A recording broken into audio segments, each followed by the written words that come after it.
Pangulong Rodrigo Duterte muling binigyang diin ang masamang epekto ng pinagbabawal ng gamot sa mga mamamayan. Kaya naman, suportado din ng League of Municipalities at pamahalang lokal ng Mindoro ang mga hakbang ng Pangulong Rodrigo Duterte sa kampanya nito laban sa iligal na droga. Si Julius Disamburun sa detalye.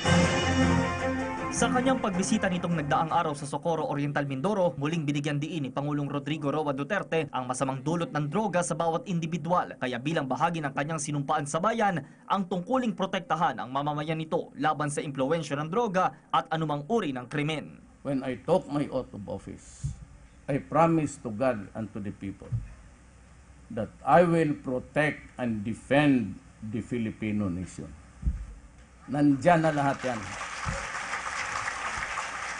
Sabihin niyo illegal, bahala kayo. Drop the shabu now, during my term. Hindi ako papayag na alis ako sa presidency na iiwan ko yan. Hindi ko malaman kung sino ang susunod sa akin. Pag hindi nila pareho pa rin sa dati, kawawa ang Pilipinas. Kawawa ang anak ninyo.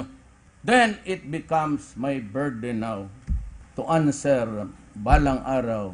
Sa panahon mo ng discovery, sabi mo wala kang kasalanan kasi nauna na sila, totoo yan. Pero ikaw yung presidente. Ang hakbang na ito ng gobyerno ay suportado ng Mindoro LGU, lalo't may 4 na milyong katao daw ang gumagamit ng shabu at 40% ng barangay captains ang sangkot sa drug trade. Ayon nga kay Socorro Mayor at League of Municipalities of the Philippines President Maria Febrondial, 1,000% silang kaisa ng Pangulo sa drug war. Patunay pa nga ang pagpasa nila ng resolusyong sumusuporta dito. Provincial government kumuha ng malaking drug rehabilitation.